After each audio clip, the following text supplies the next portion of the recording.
saya sudah telepon Allah, nanti besok-besok ada yang mengatakan saya sudah WA dengan Allah, besok-besok ada yang mengatakan saya chat dengan malaikat. Ini jadi problem. Karena itulah kemudian penting ada batasan, penting ada aturan untuk menunjukkan satu bagian dari kebenaran.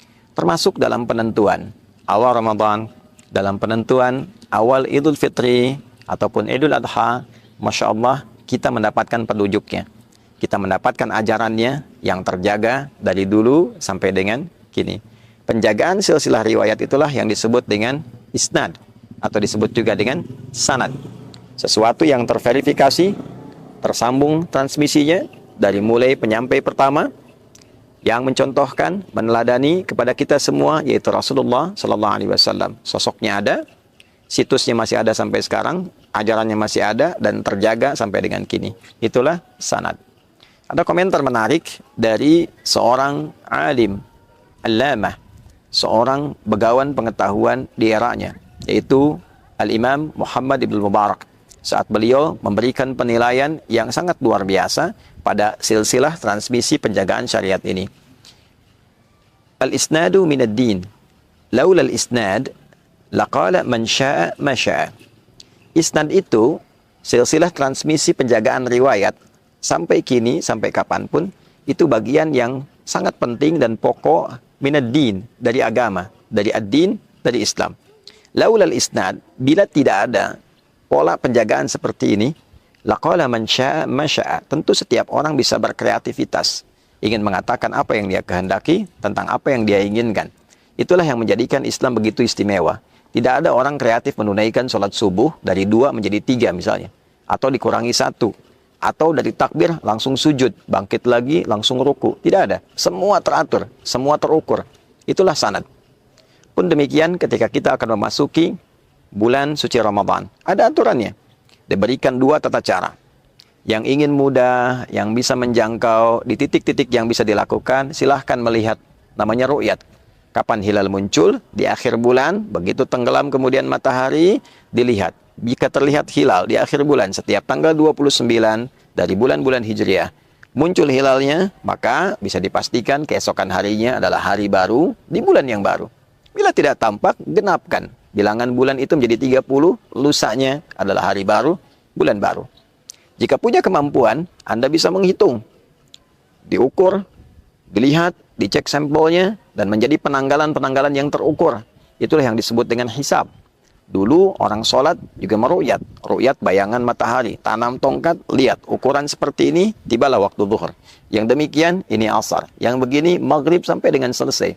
Sekarang, kita alihkan itu kepada hitungan-hitungan yang terukur dengan presisi tinggi. Maka lahirlah ilmu hisab. Sekarang orang tanya, jam berapa sholatnya? Sekarang orang tanya, kapan sholatnya? Orang tidak bertanya bagaimana menanam tongkatnya dan melihat bayangannya. Intinya, bisa dilakukan dengan ru'yat, bisa dilakukan dengan hisab. Dua-duanya dalilnya ada, ayat tentang itu juga ditemukan, hadis isyarat, bahkan praktek, itu semua juga bisa disaksikan. Praktek ru'yat ada, dan menunjuk kepada hisab pun isyaratnya kita temukan. Dua-duanya bisa dilakukan. Dan keduanya menjaga kita konsisten dalam turunan syariat. Jadi menutup peluang untuk kreativitas, menutup peluang untuk inovasi di luar titik itu. Inovasinya sudah ada. Inovasi pengembangan teknologi untuk membantu kepada ru'yat. Kita dapat teropong yang mengakses dan melihat sehingga presisinya bisa tinggi. Inovasi pengembangan untuk hitungan secara digital. Kita temukan hitungan-hitungan digital dengan cepat. Sekarang kita punya pola hitung yang sekali kita klik menunjukkan angka yang presisi. Itu di dunia hisab. Jadi inovasi itu hanya untuk menjadi instrumen dalam menguatkan perangkat-perangkat hukum yang sudah ada. Oleh karena itu, hal-hal yang muncul di luar pakem tadi, itu yang disebut sebagai kreativitas yang tidak dibenarkan.